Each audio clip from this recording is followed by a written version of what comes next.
So, what's been going on the Polkadot side of the world lately? Well, we have the contest of meme coins running rampant. It's dead versus pink, and both are kind of trying to make Polkadot catch up to the meme coin season of Ethereum and beyond. I am not so hopeful about these efforts, but still it's nice to see some passion in the community, and I am curious to see where it's gonna go, especially since dead is kinda official in that it has treasury support led by Giotto, our friendly neighborhood whale, and an actually dedicated marketing team behind it, while Pink is a very grassroots effort with a kind of bootstrapped game that people can play for the pink drop of these tokens, and a lot of partnerships with various parachains on the way, allegedly.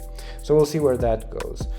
That said, I am kind of disappointed that this is even being attempted, since it, like I said, shows Polkadot playing catch up again with the other ecos, rather than trailblazing in the technology that it can actually offer that does go beyond what others already have. On the Polkadot and Kusama update side, we have an overview of Polkadot and its design considerations, a nice paper that Bill Laboon shared with me and with the community at large, which is a perfect way to get a deep understanding of Polkadot. I do recommend that for any links I mention in this video/audio version, you just open up the .leap written edition and click on them, because I definitely don't want to narrate those out. Snowbridge, the trustless Ethereum bridge, has executed a successful asset transfer from Ethereum Sepolia to the Rococo Asset Hub and back. Again, news by Bill. I'm not that excited about this bridging stuff, because in general bridging stuff doesn't excite me very much, but it's nice to see some collaboration between these ecosystems. Agile core time allocation has been activated on the Rococo testnet, and that's a bit of a complex topic, so if you really want to know how Agile core time works, there is a dedicated Polkadot wiki page. But in general, if you really want to know how the Polkadot crowd loan, parachain auction model really is getting obsoleted, I do recommend reading this wiki page. There's an oldie but goldie, which is Gav's roundup write-up for the past year. It's worth a read as usual, even though it's a bit late already in January, but still worth a read. And Web3 has its Wave 20 of the Foundation's grants out, reporting on the latest winners. Kusama also recently added asynchronous backing, but it experienced a hiccup. It was originally speculated that this is due to validators not having rotated their session keys to activate Beefy, but it was actually due to some subsystems being brought online mid-session, and so this kind of stalled some systems. A fix which should prevent this from happening in the future is already in the works, and all of this is linked in the written version of the newsletter. Nova Sama, the team behind the awesome Nova wallet, actually took over maintenance of the Polkadot Vault app, previously known as Signer, from Parity. I am excited to see where they're gonna take it, given their experience with UX. Fifth and sixth Dan of the Polkadot Fellowship, these are special ranks in the Polkadot Fellowship, have been approved by a referendum. It's kinda a little bit like, people approving themselves, but it does signal a good, healthy start of the expert level tier of the Fellowship, which from now on will have to be maintained and defended, no longer voted in this way. Approval-based committee voting in practice, a case study of overrepresentation in the Polkadot blockchain, is a scientific paper which has two Web3 Foundation co-authors, Jonas Gerlein and Alfonso Ceballos. And this paper has been accepted by the AAAI Institute, or whatever that is. Thanks, Bill, again for this news. Huge optimizations to the validation protocol are coming in version 1.6 of Polkadot, and validators will be expected to update their nodes to trigger those. The upgrade is backwards compatible, but the optimizations themselves, they can't happen without validators upgrading, so they will have to upgrade.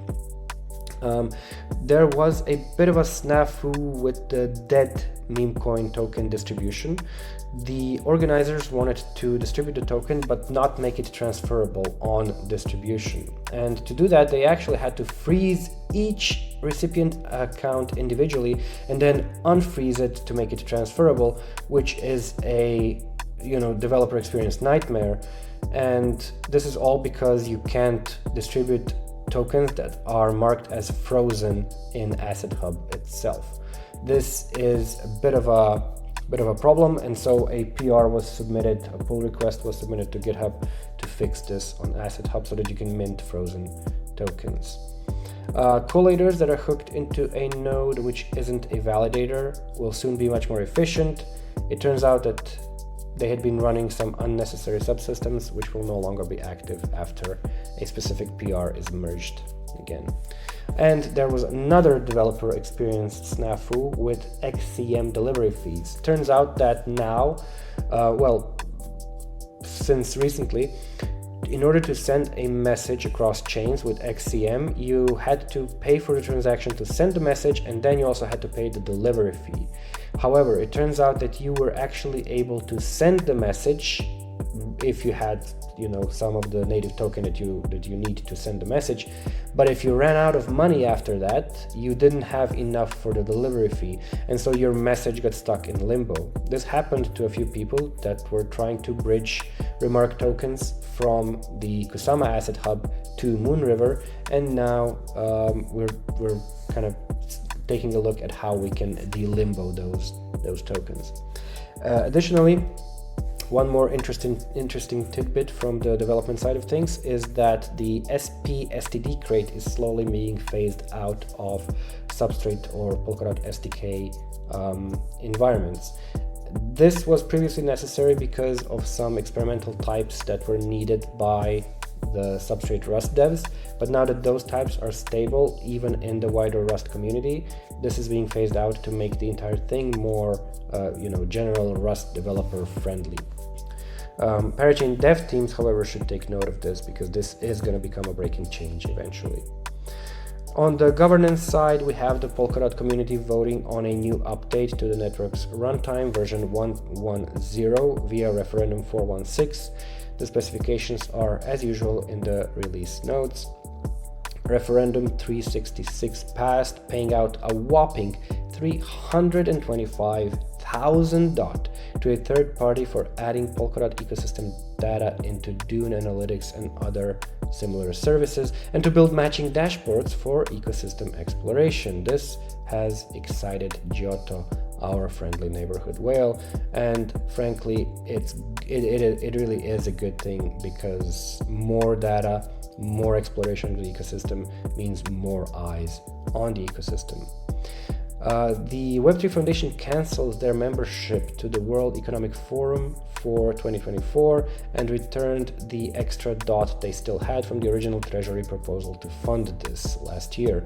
I am personally very happy to see this because I don't like the Web3 Foundation associating itself with an organization of supervillains, such as the World Economic Forum. 4 HRMP channels are being opened from Asset Hub to other chains. Those are Unique Network, Hashed, Invarge, and Polymech. These are currently being voted on in governance. And Unique Network's referendum 379 executed successfully, granting them a whopping 106,000 DOT to research and develop XCM standards for NFT bridging across parachains. I did, however, express why I don't think this is necessary or even likely to succeed in an X space with Giotto, again linked in the written version of the newsletter. Giotto's controversial proposal to reward people for voting is also failing, at his own direction though, after discussing things with key people from Parity and Polkadot like Sean Tabrizi and coming up with a more effective model. This is developing in an interesting direction, where originally we wanted to bribe people with a lottery for voting in governance, but decided against it to prevent just people randomly clicking on votes just to get these lottery tickets. Now some incentive models are coming into play with regards to longer staking and staking bonuses, different lockup periods, and so on. Basically, conviction voting revamped. Bifrost is asking for a $500,000 loan for liquid staking. This proposal is passing as well, and the other smaller proposals you can check out on Polka Assembly. We also made a dog food of the day video, which will show you how to launch arbitrary fungible tokens in the Polkadot ecosystem. So I take you through the process of launching your own shitcoin in less than 5 minutes on Asset Hub. Check it out. And additionally, if you do launch your own coin, send me some to the address in the newsletter, and I will send you some Leap tokens back, which will be evolving into something more later, but more on that in a future edition of .leap. On the connected parachains, dApps, and other similar things side, we have Subsocial, who introduced active staking, rewarding network users with extra staking rewards. We have the interesting fact that 98% of Moonbeam's transactions are seemingly executed by a single token minter contract. This is really interesting. Darwinia is planning an EIP 1559-like burn mechanism for tokens in an effort to inject value so that it makes its token into an ultrasound money token, much like Ethereum did. They also explain how their Helix bridge works, a fully open source bridge aggregator with liquidity providers in between. Then there's Ure, a standalone substrate chain for DAOs, which published a Treasury Transparency report and talks about their NationX governance application. I had not heard of this project before, and I have put it on the backlog for a future dogfooding session. Hydra has added referrals, which to me doesn't make much sense in the world of DeFi, but I am a DeFi skeptic, so I might, and I'm probably wrong here. The Nodal app, which I did have the pleasure of testing, got a significant UX upgrade in preparation for smart missions. And that app is a mobile crypto app I actually like using. The UI is smooth, the onboarding process is easy and fast, and it's basically like a crowd-funded, mission-based questing geolocation application that lets you earn tokens for just walking around and doing things for I don't know if it's for other people or for the protocol, but I do hope that other people can actually submit some of these missions. Lit Entry added BRC20 based sign-in functionality to their identity hub in another disappointing move to add legitimacy to the nonsensical theater of quote-unquote development on Bitcoin. Purely this is clearly this is a hype-driven move and will not contribute to anything. Oak Network's 2023 recap is a good read to get up to speed with the project, and Mnet has launched Bit Avatars, a customizable collection of avatars with equipable NFTs like swag. The NFTs are unfortunately not modular and instead use the more limited 6551 draft EIP to facilitate a backpack of equipables. If you want to try it out, I have some invite codes in the written version of the newsletter. Zeitgeist has been integrated into Polka Assembly, which means that you can now not only vote on proposals there, but also predict whether or not they will pass, which is an interesting gamble on itself. One step closer to true futarchy. D-Store attempts to reinvent the term phygital NFTs by using digital twin instead, and that actually seems to be working, as their inaugural sale of an opal pendant on TV shows. Zeitgeist releases version 0.5 of their app. Some updates include AMM version 2, trusted markets, order book improvements, court and global disputes on mainnet, and more. I do wonder, however, when those tournament ladders are finally going to come so that I can finally organize pool championships in a mobile-friendly way. Nova Wallet released version 7.7, with the biggest change being support for proxied accounts, and a new Tansy testnet environment allows app chain deployment in just 10 minutes flat. And if you're looking to start with Tansy, there is an accompanying video tutorial that might come in handy, also linked in the written version of the newsletter. MVP Workshop started working on an Asset Hub DEX UI. MVP Workshop, by the way, is a development powerhouse from Serbia that just can't stop shipping. I am surprised, however, to not see more interest in something like this being developed, like this Asset Hub DEX UI, because frankly, it seems like low-hanging fruit, and whoever develops it would have fee collection monopoly if it's executed well. I suppose the reason is that there's not much to swap on these asset hubs, so the liquidity would be very low because nobody's swapping those tokens. But if our dog fooding efforts succeed, then, well, we'll have a lot of tokens to swap, so it might be, beneficial. On the community and ecosystem side, Polkadot dApps can now be explored on a single page, launched by Parity. There is a Polkadot dApps new home page. I do recommend checking it out. There's a link in the written version of the newsletter, and I do recommend applying to have your own dApp featured there if it's not there. A nice single page registry of all the apps of the Polkadot ecosystem, finally preventing people from landing on phishing links. Manta has unveiled a ZK app accelerator supporting, among other things, fully on-chain games, which is super cool. I wonder if somebody's actually going to build some fully on-chain games. It'd be time to see that in the Polkadot ecosystem. And I didn't know this, but the global payments app and neobank Revolut uses DOT as a default example currency to invest in when presenting business accounts with the crypto option, which is pretty cool to see. Distractive won the first decentralized futures grant. They're a growth and marketing effort that spun out of PureStake, who are in turn responsible for Moonbeam and Tansy. Oli published the research paper Design and Evaluation of Architectural Framework for Local Energy Market Model Based on Distributed Ledger Technologies. Wow, that's a mouthful. In the Journal of IET Smart Grids, highlighting their innovative energy market architecture model in collaboration with Integrity. And the remark created a new token contract and started the token migration. The new contract uses Axelar and is already bridged to almost all the EVMs trustlessly. Polkadot's Blockchain Academy next wave is in May in Singapore, and you can apply now, and also registration for Sub-Zero in Thailand is already open. Finally, Code Arena or Code Forena, or I don't know how to pronounce it, enters Polkadot with big bounties for bugs and community-based audits of various code.